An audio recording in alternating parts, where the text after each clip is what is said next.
salatillah kana zahuqa. Bismillahirrahmanirrahim.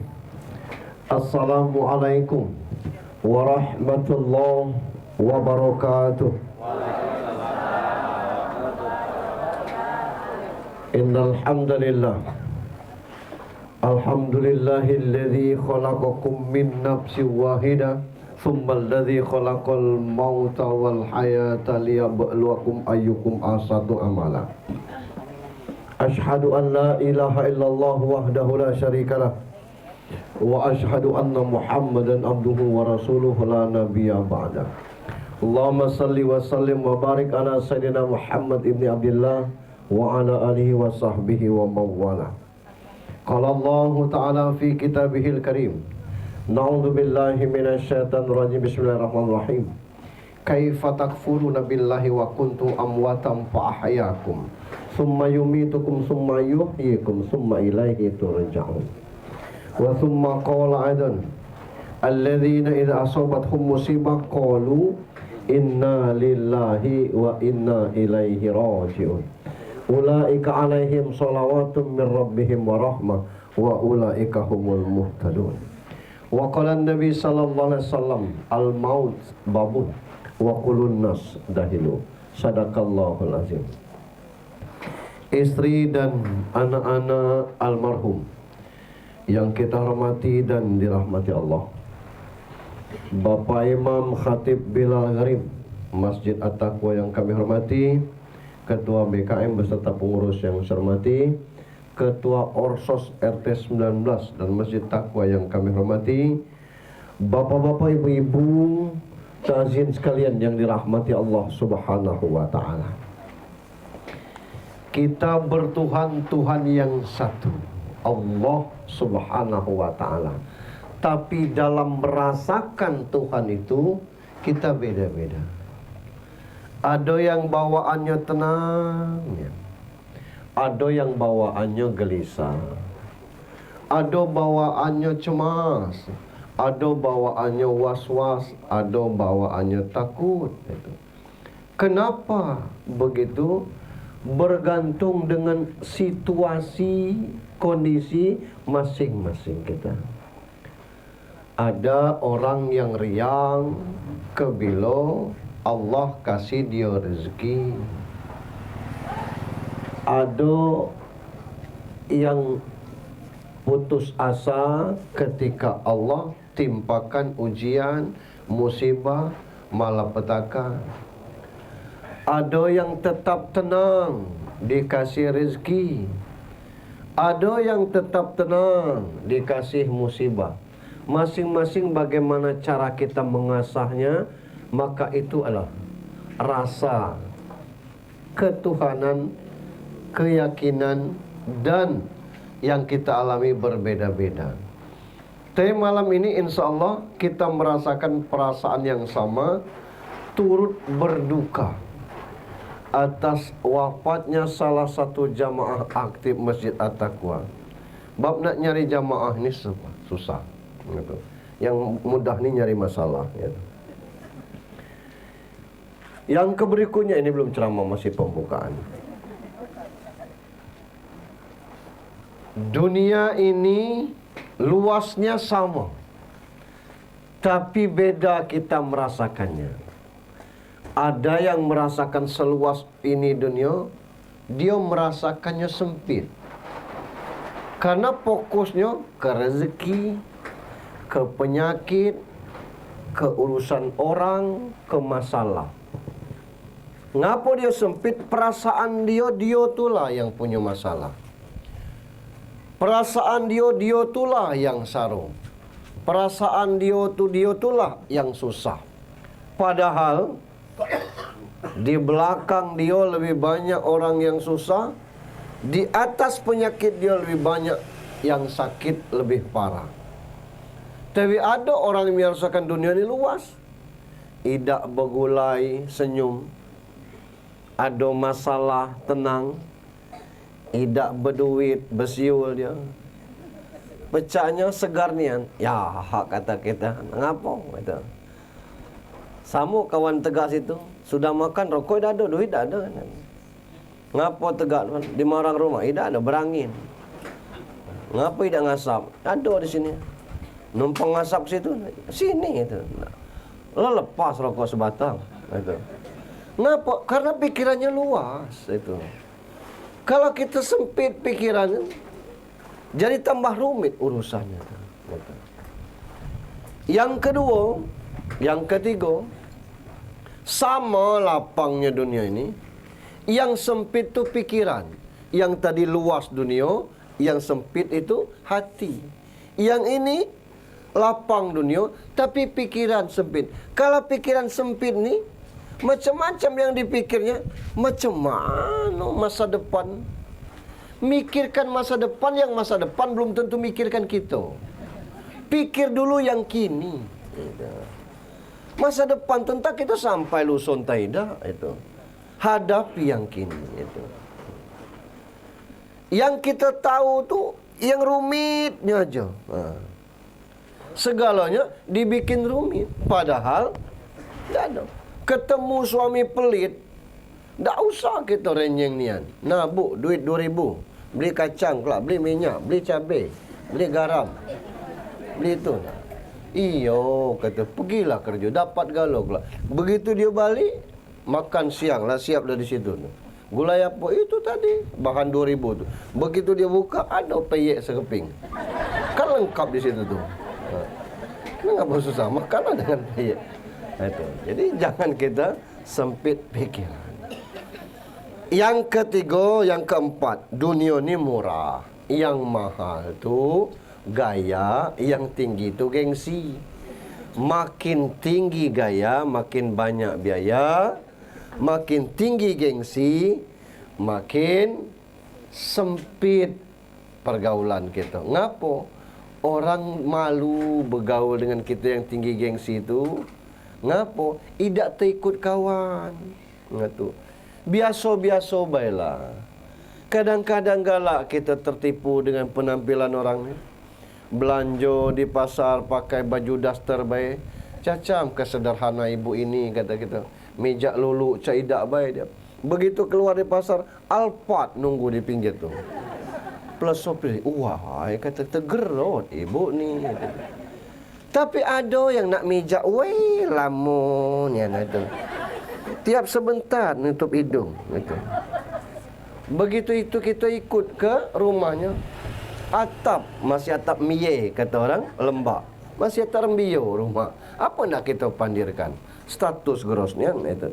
Maka kalau pikiran selalu sempit, hati selalu sempit, gaya hidup tinggi, gengsi tidak terbeli, yang model ini bahasa agamanya la yamutu wala yahya. Hidup tidak bermutu, banyak makan biaya. Salam dan salawat untuk junjungan kita Nabi besar Muhammad sallallahu alaihi wasallam. Malam tadi saya di Rawa Makmur Permai. Ada yang Rawa Makmur aja, bandaraya ke sini. Bandaraya ke situ pakai Permai dia, Rawa Makmur Permai. Yang meninggal tu umur 29 tahun. Punya anak 9 bulan umur anaknya. Masih terlalu muda. Ditanya sakit apa? Tak ada. Sudah makan, muntah, meninggal. Itu. Nah inilah kematian. Allah tidak pernah melihat kita siapa, umur berapa, sakit apa. Tapi kalau ketentuan Allah dan kontraknya sudah habis, selesai.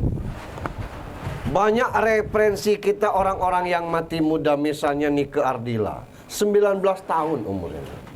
Kecelakaan di jalan RE Marta Dinata jam 6:15. Pakai Honda Civic, plat nomornya D27K. Baru 19 tahun. Alda Risma tu penyanyi potensial, 20 tahun umurnya. Meninggal di Grand Cempaka. Di kamar 423. Iya. Setelah digedor-gedor, tidak dibuka, didobrak, ternyata overdosis. Jupe itu 32 umurnya tuh. Ketika gagal membujuk ibunya mau menikah dengan Goston, dia sakit kanker rahim. Berobat di rumah sakit Elizabeth, tidak tertolong, meninggal juga. Almarhum ini seumur dengan umur Nabi. Nabi umur 62 kan. Beliau dapat bonus, taruhlah 63. Nah, kita yang hadir di sini, wallahu a'lam bishawab. Yang menjadi target kita ini bukan masalah panjang umur, pendek umurnya. Umur itu bukan lama atau sebentarnya hidup. Terambil dari kata yang sama, ya'muru masajidallah. Nah, itu. Orang-orang yang memakmurkan masjid itu bukan orang banyak datang ke masjid, bukan itu. Tapi masjidnya itu menjadi orang di sekitarnya itu termakmurkan. Lewat apa? Lewat fasilitas, pembinaan, dan cara pengelolaan masjid yang benar. Tapi memang berat. Di Indonesia ini baru dua. Masjid Joko Karian dengan Masjid Al-Falah Sragen. Masjid Al-Falah Sragen itu 30 pegawai masjidnya digaji setara UMR. 30 orang. Itu. Tiap bulan itu tuh. Dan kalau bulan puasa itu dia siapkan bukoannya itu 2000 porsi soto itu. Tak pernah nanya, kamu puasa tak? Tidak puasa, jangan berbuka sini. Pokoknya boleh berbuka di situ. Nah, artinya memakmurkan masjid, masjid membawa kemanfaatan bagi kemaslahatan umat. Nah, artinya umur sama dengan yang mulut tadi. Ada tak kemanfaatan selama kita ni hidup? Lamanya kita hidup ini membawa manfaat bagi diri kita sendiri dan bagi orang lain. Kalau kita sembahyang untuk diri sendiri baik kita tidak sempat, apa yang manfaat kita ini?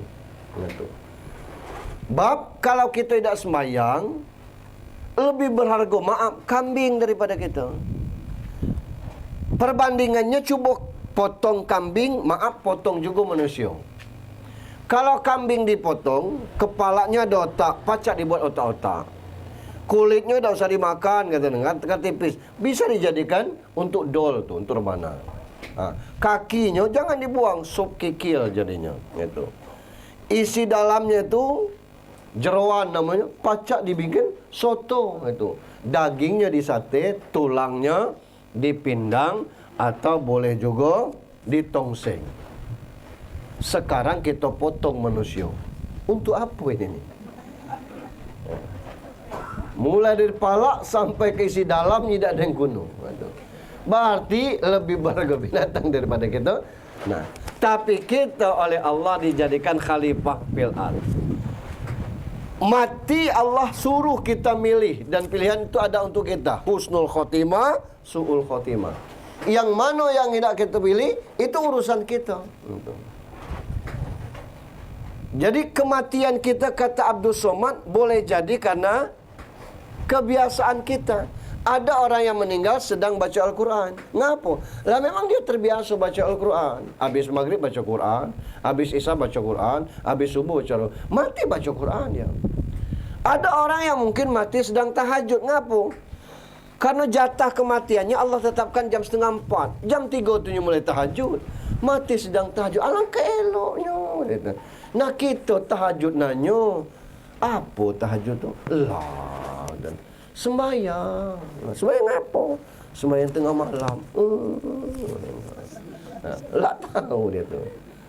Ada orang yang terbiasa bersedekah mati. Ada yang mati sedang puasa itu tu. Bisa jadi. Tapi kalau sedang ceramah jarang. Ini kematian. Nama husnul khotimah atau su'ul khotimah balik kepada kita itu. Ada sering saya ceritakan susahnya matinya tu. sudah ditalkinkan susah, sudah diyasinkan susah. Akhirnya imam nanya kepada bini, kalau ada nyimpan apa namanya ilmu hitam laki kamu, tidak tahu saya lepas imam, biasanya tidak juga. Siapa kawan suami kamu? Ada, pacak dah kat telefon. Ditelepon kawan akrabnya. Ditanya Pak Imam, berapa lama kamu berkawan? Lah dari SD katanya. Kopi segelas tu, sehirupan, rokok sebatang, sehisapan berkawannya. Ada tak kawan kamu ni belajar ilmu hitam? Tidak ada Pak Imam. Yang pakai jimat, pakai susu? Tidak ada. Segu ni yang dia nikmatin. Tahu tak kau biasa? Tahu Pak Imam. Tolonglah. Dia utak-atik HP, ditampakkan. Mati dia. Terkejut Pak Imam. Masya Allah, kata dia. Apa yang kau tampak? Nyo nak chip kan? Ya Allah. Terbiasa. Rupanya nyelot, kawan. Ya salam. Jadi balik kepada kebiasaan kita masing-masing. Nah, Bapak Ibu yang saya hormati, macam mana cara kita mati husnul khotimah?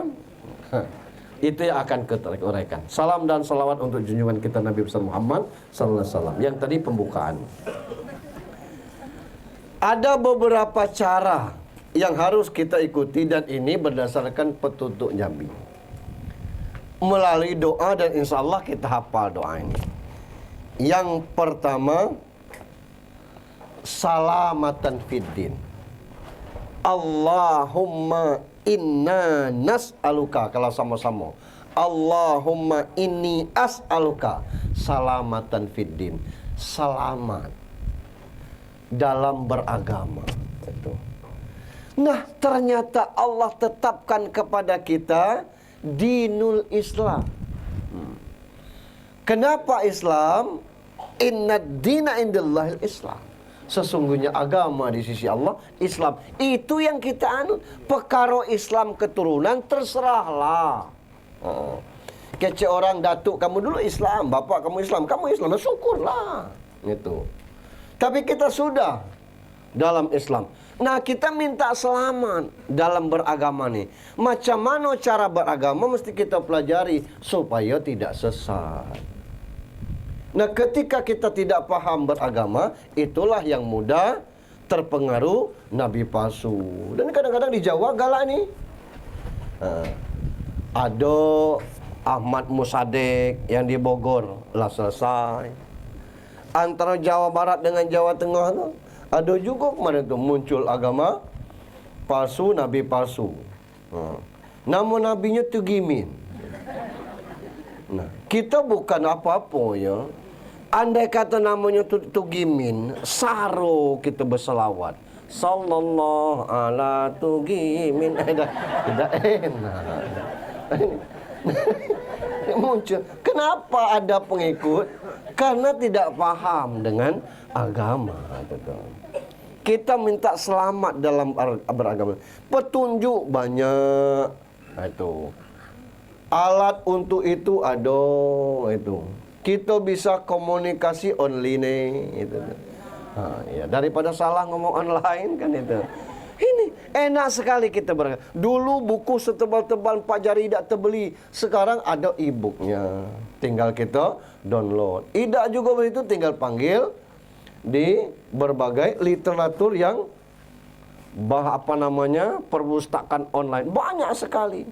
Jurnal-jurnal yang bisa kita baca lewat PDF-PDF yang menampilkan beberapa kajian baik. Ini luar biasa. Allahumma inna nas'alaka salamatan fid din wa afiatan fil jasad. Minta sehat pada jasad. Sehat jasad kita ni didukung 3 komponen. Pertama, jasad ni butuh makan. Maka kita dikasih makanan. Makan memenuhi standar gizi. Kalau tidak tu kita kurang gizi kelak. Lama-lama kurang gizi jadi gizi buruk. Lama-lama gizi buruk mati. Makanya kita sehat, kita kuat karena kita makan. Di dalam jasad ini ada rohani. Makan juga dia tu. Butuh makanan. Itu. Apa? Ngapo orang berangkat haji sampai biaya 50 juta? Karena dia kasih makanan rohaninya. Ada yang haji puroda. Kemarin saya diundang ke Seluma untuk walimatul urus. Berapa Pak De? 350 juta. Satu. Sama siapa berangkat? Sama Bude. 700 juta. Portun buka bungkus satu. Itu. Dan tidak mungkin 700 itu aja. Itu yang di store. Belum lagi yang lainnya. Berarti mungkin habis kita 800. Kenapa dia buang uang seperti itu seolah-olah? Karena dia butuh kebutuhan rohani. Ngapo begitu akhir dari haji ini lah mulai orang rekrut umroh. Lah berangkat umroh. Kebutuhan rohani. Ngapo kita dari maghrib, dari subuh sampai maghrib makanan banyak, minuman ada di rumah kita dewek, kita beli, dak kita makan. Karena kita puasa kebutuhan rohani. Yang ketiga, supaya kita selamat, sehat, afiat jasad ini, otak kita butuh makan. Makanan otak ini ilmu, belajar. Banyak. Tak mesti kita beli buku sekarang, banyak di media-media online. Cuman jangan asal share. Yang baik kita share, yang buruk tak usah. Ini tiap petang Jumat. Ingat malam ini malam Jumat. Ini ngapo malam Jumat? Ini sibuk. Tidak ada hadis tentang masalah ini. Ingat malam ini malam Jumat. Sunnah malam Jumat. Apa yang sunnah malam Jumat? Tidak ada. Janganlah kita ngumalkan agama kita sendiri. Tidak ada itu. Celenteng, gambar betino. Jangan lupa pulang ayah. Ini malam Jumat. Emang apa? Apa malam lainnya tidak boleh pulang gitu. Ini. Tidak usah. Dia tidak ada dalilnya tentang masalah meeting itu. Ini tentang itu. Ketika dia timpang ini, tengok itu orang Jepang. Kalau orang Jepang kinerjanya tidak terikut dengan kita. Jam 6 pagi lah di kantor, jam 6 sore masih di kantor. Kita siapa nak berangkat jam 6 balik jam 6 gitu. Itu kerja orang Jepang. Otak siapa melawan? Orang kita yang pintar, kita kamu. Woi, otak Jepang, otak kamu. Tapi berapa banyak orang Jepang yang mati bunuh diri? Apa masalahnya? Rohaninya tidak dikasih makan. Maka diatur di Jepang sekarang itu. Kalau nak mati, daftar dari jam 10 sampai jam 12. Lah ya, kalau tidak tuh bunuh diri sembarangan. Dia daftar itu. Legal bunuh dirinya itu. Tidak bisa bunuh diri sembarangan. Ini kita minta sehat pada jasmani. Inna nas'aluka salamatan fid din wa afiatan fil jasad wa ziyadatan fil ilmi. Keberkahan penambahan ilmu. Kita seluruhnya berilmu. Tapi ada ilmu yang bermanfaat, ada ilmu yang tidak bermanfaat. Ibu-ibu tahu tak ilmu yang tidak bermanfaat? Ada. Masak kuenya pintar. Masak gulai-gulai apa? Pacar. Rendang padang, oh kecil. Cuman agak repot. Nak kelapa banyak, nak papunya digongseng di ini. Oh, tahu kalau dia bumbunya. Gulai pindang, oh pindang mana yang paling enak? Pegagan, ini rempahnya. Nak gulai tauco, gampangnya sambil menjam itu. Tahu galaunya resep. Tapi tiap suaminya nak makan, dia beli gulai ke warung. Tidak bermanfaat ilmu itu. Kenapa pacak galau bikin resep gulai, tapi tiap makan mesan Grab itu. Kami lanang ni banyak juga berilmu, tapi tidak bermanfaat apa. Siapa lanang yang tidak pacak sembahyang?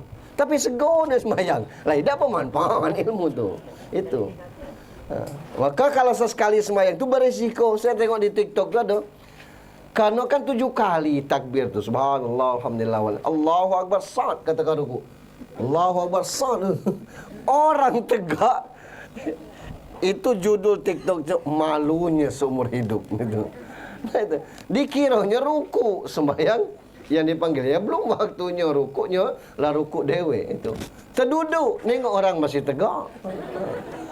Karena punya ilmu tidak dipakai selama ini ilmu. Ini yang ketiga. Inna nas'aluka salamatan fid din wa afiatan fil jasad wa wazin fil ilmi wa barakatan fil rizki. Rezeki itu bukan banyaknya, berkahnya. Rezeki yang berkah itu bikin ketenangan. Apa arti berkah itu? Berkah itu Ada perubahan. Selama ini sebelum umroh jarang nian ke masjid. Balik dari umroh rajin nian ke berkah umrohnya itu. Selama ini sebelum haji malas nian ke masjid. Setelah balik haji berjamaah di masjid itu berkah hajinya. Selama ini sejak belum berkebun kawin pelit nian. Ni sejak sawitnya berbuah, wah sedekah subuh, sedekah Jumaat, berkah sawitnya.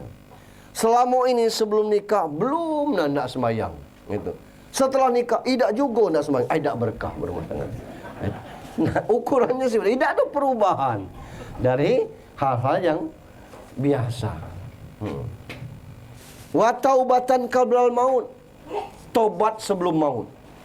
Tobat ini bukan sekedar petunjuk kepada kita untuk memperbaiki diri, tapi adalah bagaimana upaya kita mendekatkan diri kepada Allah Subhanahu wa taala. Urusan dosa dah usah dipikirkan. Bukan menggampangkan dosa. Bukan kisah palsu. Ini hadis yang menceritakan ada maaf pelacur yang tobat ngasih minum anjing. Anjingnya hilang hausnya hidup, dia yang kelitaan nyari minum anjing tadi, akhirnya mati, belum sempat. Ada kisah Barsisa yang membunuh 99 orang. Bertanya dengan salah satu orang, pacak dah dia tobat. Kata yang ditanya, kalau sebanyak itu, mana Tuhan nang tu ditujanya puluh, jadi 100.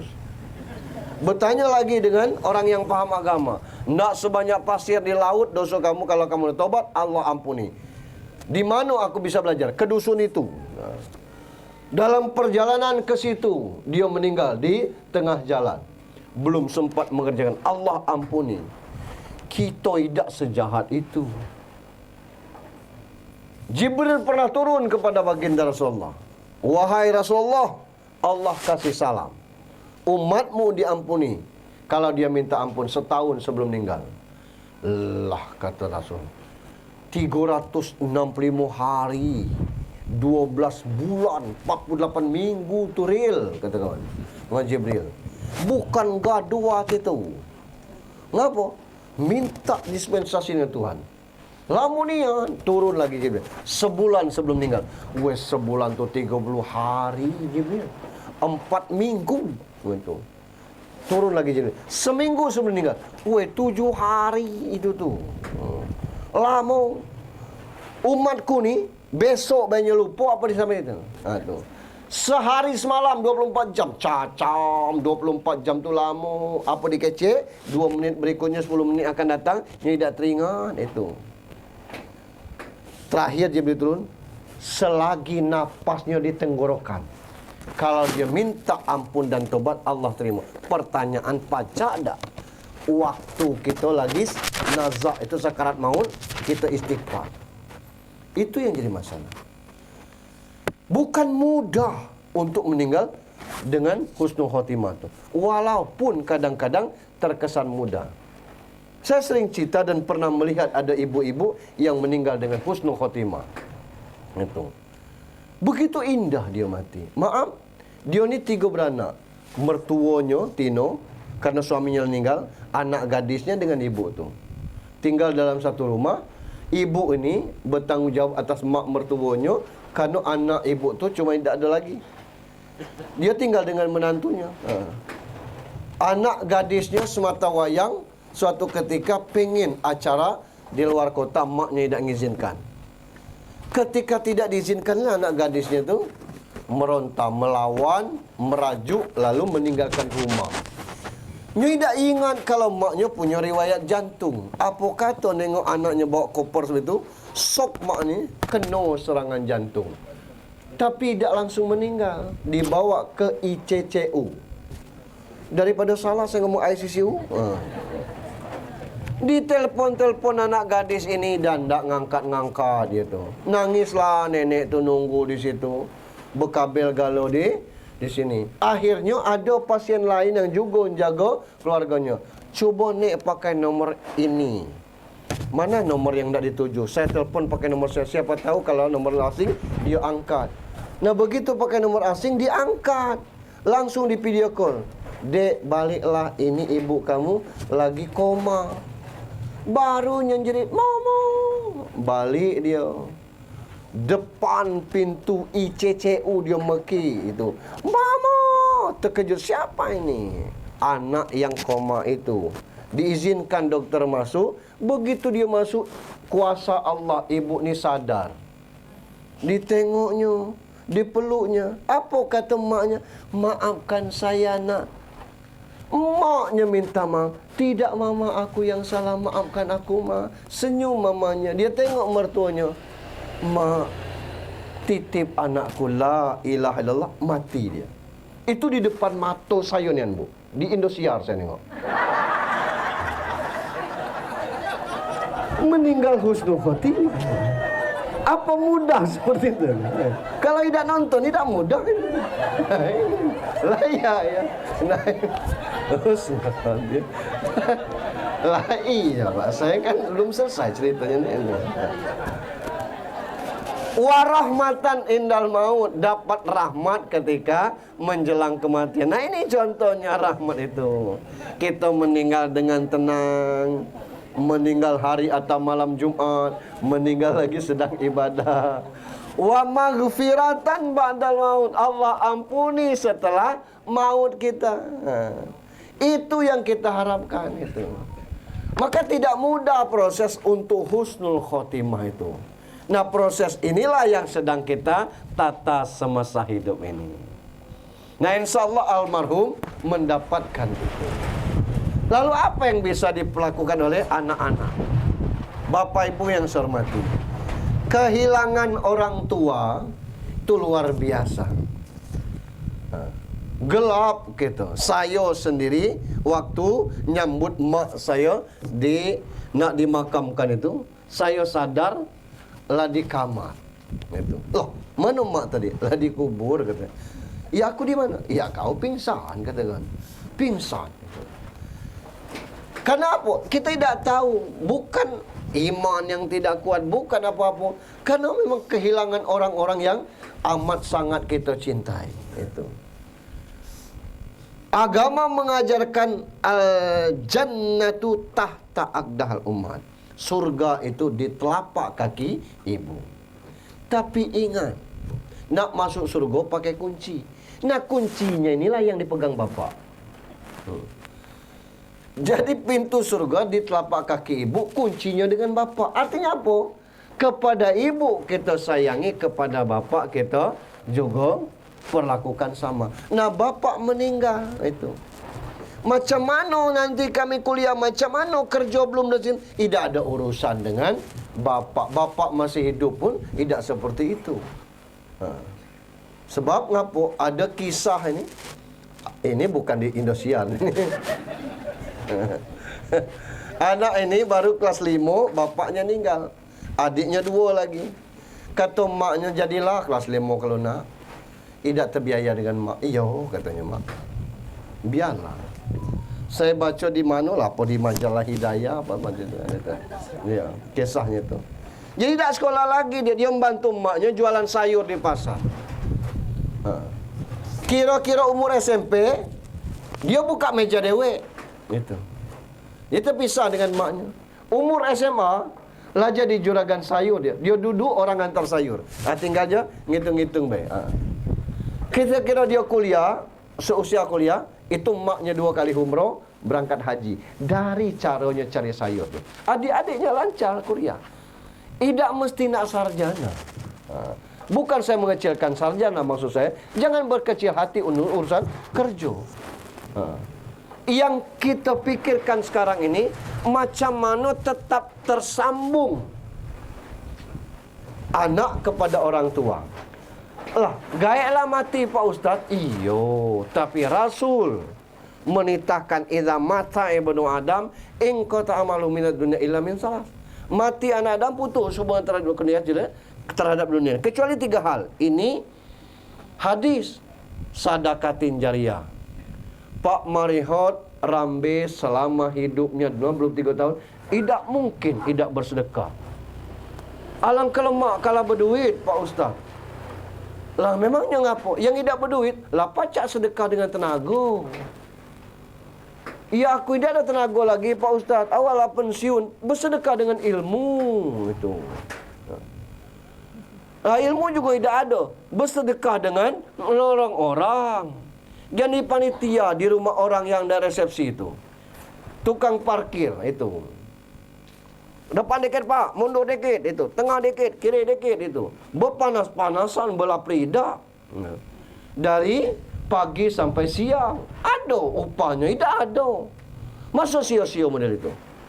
Kita bejas tengah hari nyambut tamu dari 7:30, kenal tidak kenal kita salami, masuk sampai kamu jangan lupa makan pula itu. Tidak tahu kita.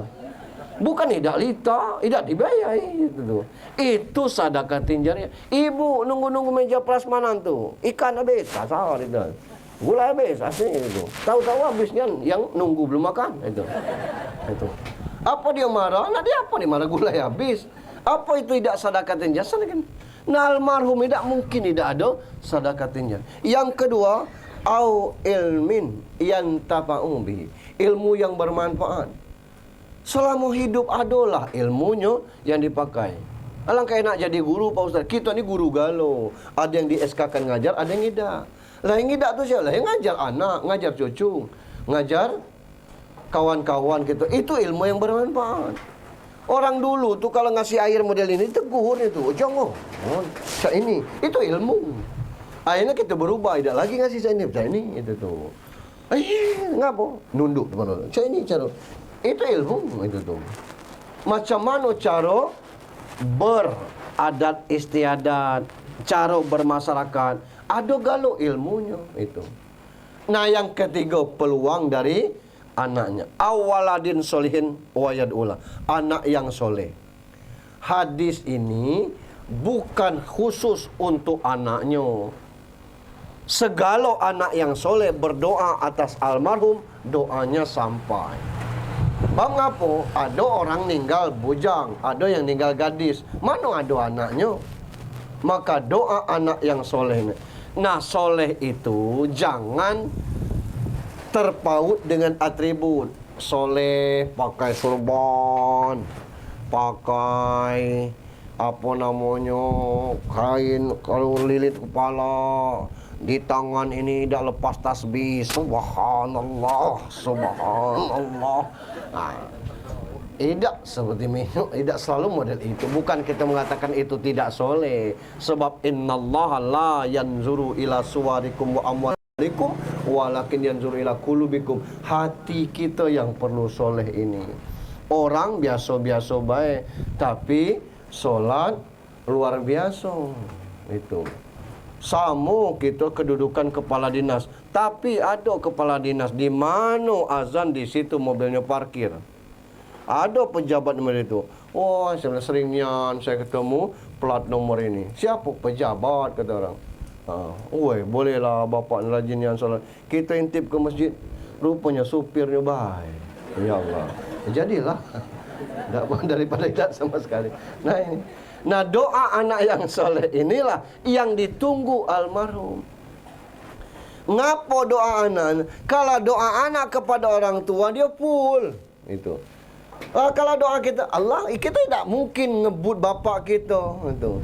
Kita secara umum Allah maghfir lil mu'minina wal mu'minat wal muslimina wal muslimat al ahya'i minhum wal khusus al Abi Hamzah bin Bahamin. Bapakku tu lah yang khususnya tu. Yang lainnya perciknya baik. Nah maka doa anak-anak inilah, 4 anaknya berdoa untuk orang tuanya. Maka terancam ada hadis mengatakan 24 jam tidak keluar dari mulut seorang anak doa kepada orang tuanya, masuk anak durhaka dia. Mak bak aku masih hidup Pak Ustaz. Ya, bukan doa Allah maghfirlana itu untuk mak bak yang sudah meninggal. Mak bak yang masih hidup pun kita doakan itu. Atas orang tua yang sudah meninggal, doakan itu. Tidak mesti nak nunggu orang banyaknya yasinan. Yasinan dewe tiap subuh sudah, habis subuh baca yasin itu. Nunggu khatib naik mimbar. Kita hadir di solat Jumat jam 12 lewat 18 sekarang ini. Misalnya zuhurnya. Kita hadir jam 12. 18 menit itu cukup untuk kita baca Yasin. Sebatas mana orang azan, batas itu. Jadilah hadiahkan kepada orang tua kita. Ini yang sering kita lakukan. Ini justru yang dilarang. Apa? Mengkeramik kuburan itu tidak boleh. Haram hukumnya. Di mana dia dimakamkan? Di pemakaman umum Timur Indah. Pemakaman umum itu tanah masyarakat rame-rame. Kalau di keramik, sejak kapan dia membeli tanah semeter kali 2 meter itu? Maka pacak di keramik, itu tidak boleh. Itu. Lagi pula untuk apa keramik itu? Makam tu boleh disemen kira-kira sebatas lebar kertas HPS lah. Tu ngasih nama, wafat Junaidi bin Hamzah, lahir tanggal sekian, wafat tanggal sekian. Boleh. Selebihnya, cukup tinggikan tanahnya 4 jari. Kasih tanaman yang hidup di situ. Apa Kamboja, apa puding, apa bunga apa, sehingga kalau bunga itu hidup, daun itu masih hidup, dan dia akan berzikir untuk orang tua kita. Dulu ada orang meninggal 40 hari, cetak buku Yasin, tebalnya 2 jari, 4 jari, 3 jari, kasih kepada orang-orang yang datang 40 hari itu. Apa manfaatnya? Balik kita bawa buku Yasin itu taruh di meja, lah dapat 7 buah buku Yasin. Dibaca tidak tuh. Nah, artinya kan tidak ada manfaat untuk almarhum. Daripada model itu, intip TPQ At-Taqwa tu. Ada berapa anak yang pakai Iqra 1? Itu. Ada 15 itu. Tengok, elok tak bukunya? Rusak. Ganti buku 15 itu. Ini Iqra gratis yang baru.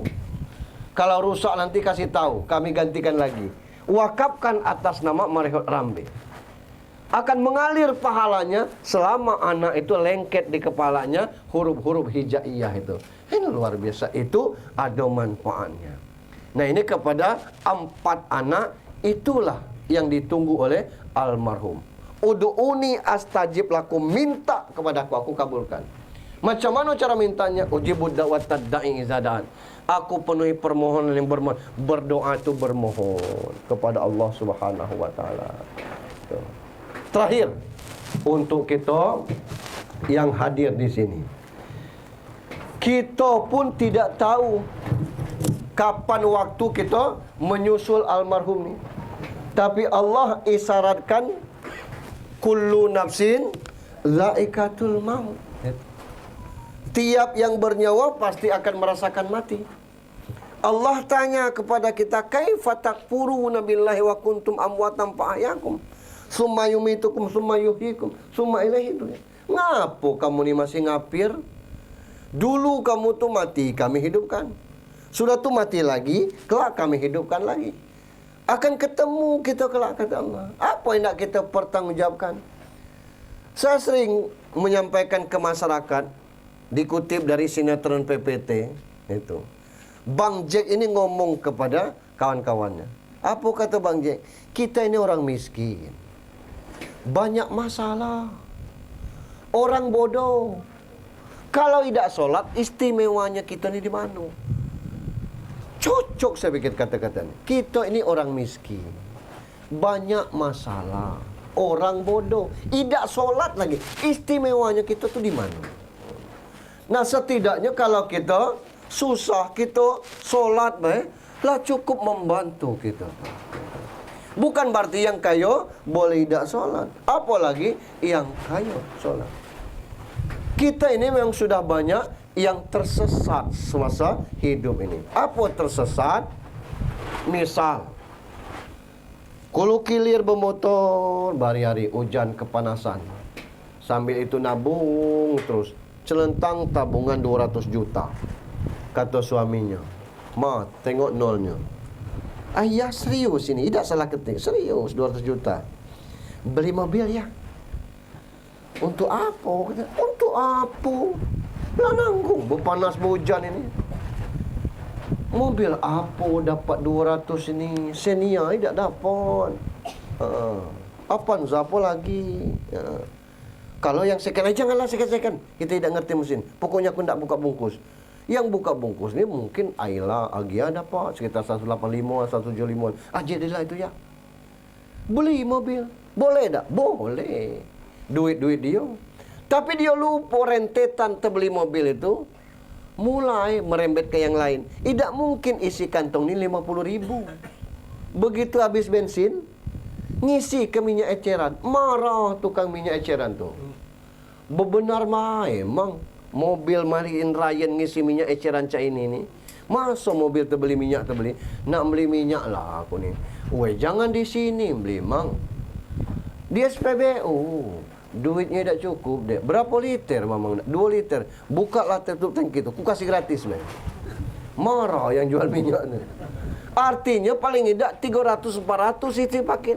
Lah berubah. Tidak mungkin turun dari mobil, buka bungkus tu pakai selop jepit, selop Jepang. Paling tidak selop kulit. Masuk keluar dari mobil, semerbak bau GPU. Tidak mungkin. Paling tidak parfum refill. Itu tuh. Nah artinya kan gengsi kita lah naik itu. Begitu mampir ke rumah orang, kata kawan, ya alangkah sayang mobil baru tidak dipasang talang. Talang apa? Weh, di pintu ini pasang talangnya supaya tak menulis kasih air. Di mana masa? Di variasi. Pasang talang, kata orang variasi. Silau kaca ni pak. Pasang kaca filmnya. Iya berapa tuh? Sekian. Lah selesai kaca film. Anak bapak besar-besar, masih kecil-kecil. Kena getah jok ni kelapa. Anak kecil tidak ngerti. Bungkus baik. Ya berapa bungkus? Habis duit 200 juta. Urusan mobil itu. Tapi kalau suami, istri yang paham dengan agama, 200 duit kita. Alhamdulillah. Apa rencana bapak? 50 kita Nabi daftar haji. Porsi haji, mama 25, papa 25. 100 kita berangkat umroh. 50 sisanya mudah-mudahan Allah kasih rezeki kita pacak beli mobil. Berangkat umroh, haji sudah terdaftar, umur masih 30, 27, suaminya 30, bininya 7.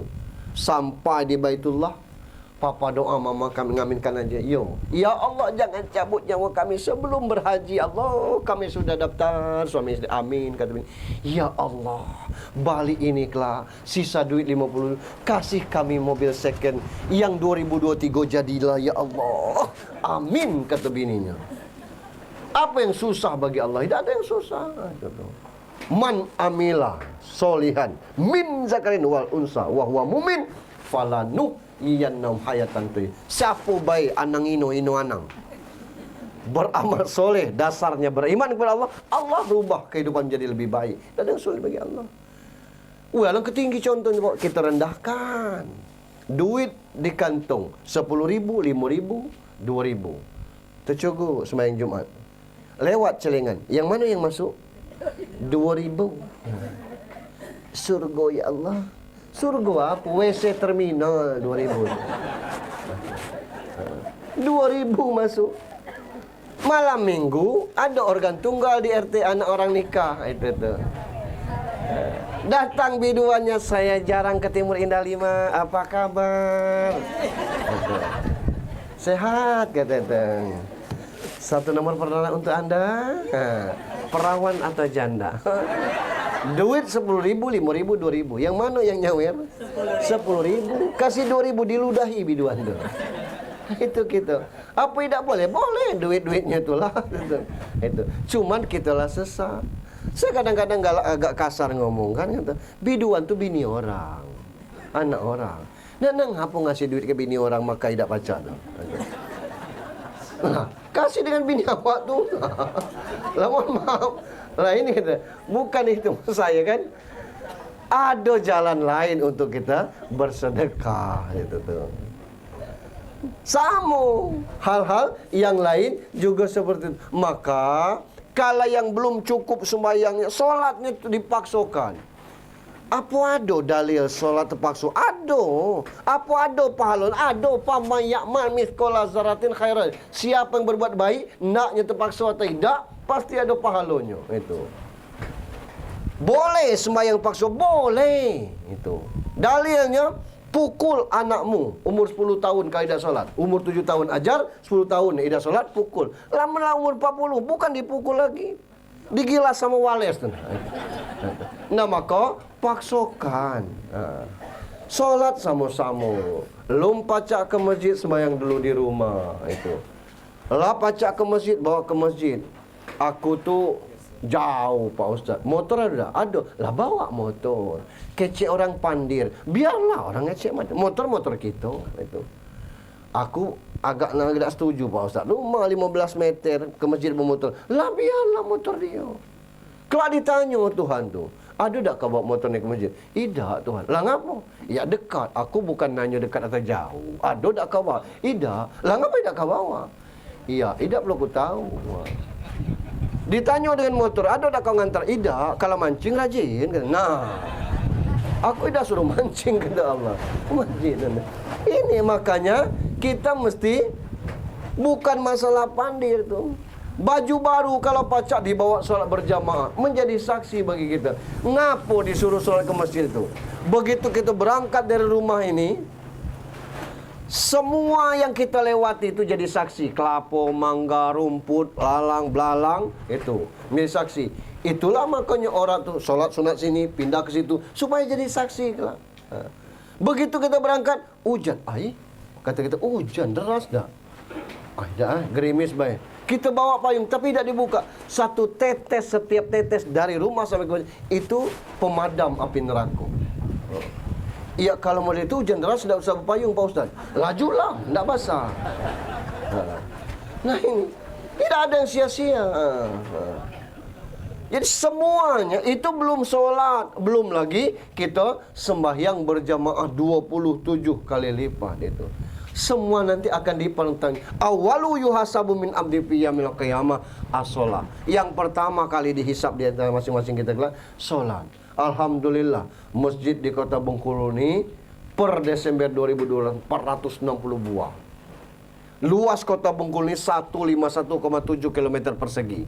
151,7 bagi 460 sama dengan 329,7. Tidak percaya? Coba cek di kalkulator. 151,7 bagi 460 sama dengan 329,7 meter persegi. Artinya cuma 330 meter jarak antara masjid satu dengan masjid yang lain. Saking kedekat masjid kita. Luar biasa. Masjid ramai itu. Mari kita. Kami betino nih Pak Ustaz, kece orang betino sembahyang di rumah, sebaik-baik di rumah dalam kamar. Itu hadis hasan. Yang hadis sahihnya ada. Tidak boleh melarang hamba-hamba Allah untuk ke masjid atau ke rumah Allah. Itu hadis sahihnya. Cuman jarang disampaikan itu. Ngapo ke mall boleh, ke luar daerah boleh, wisata sampai ke kampung durian Temalam boleh, ke masjid tak boleh itu. Ngapo model itu? Tak ada. Ngapo anak Tino itu kuliah ke Jogja, kuliah ke Malaysia, sampai kuliah ke luar negeri boleh, ke masjid tak boleh? Kan aneh itu tuh. Tidak ada pelarangan bagi perempuan ke masjid. Tapi kalau perempuannya mau sholat di rumah, bagus. Nah kita yang lanang nih sembahyangnya di masjid. Kalau masih mau belajar silahkan. Nah tuh tahap-tahap pembelajaran. Tapi jangan selamanya kita belajar. Umur 60 masih belajar itu. Nah, sholatlah kita di masjid. Apa tidak sah sembahyang di masjid, tidak di masjid? Bukan masalah tidak sahnya. Tapi ada hadis la sholatil lijaril masjid illa fil masjid. Tidak dikatakan sholat orang yang rumahnya dekat masjid kecuali di masjid. Ada orang bertanya saya, berapa jaraknya Pak Ustaz? 40 ke kanan, 40 ke kiri, 40 ke depan, 40 ke samping. Ada yang nyeletuk, alhamdulillah. Ngapa rumah saya nomor 41 Pak Ustaz? Rumah dia yang ke 41-nya. Artinya tidak usah ke masjid. Itu susahnya kita ke masjid. Untuk itu bapak bangunkan ibu, ibu bangunkan bapak. Jangan terbiasa sembahyang sendiri-sendiri. Insya Allah. Masih ada 2 malam begitu kita berhadir ke sini. Saya mungkin sampai begitu 1 jam lebih kurang penyampaian. Kita berdoa semoga almarhum ditempatkan di tempat yang layak di sisinya. Keluarga yang ditinggalkan tetap tabah dan sabar. Ala hazihinnya khususalaru almarhum Marahut Rambe bin Sultan Marisi Rambe lillahilahumul al-Fatihah. A'udzu billahi minasyaitonir rajim. Bismillahirrahmanirrahim. Alhamdulillahirabbil alamin arrahmanir rahim maliki yaumiddin. Iyyaka na'budu wa iyyaka nasta'in ihdinas siratal mustaqim. Shiratal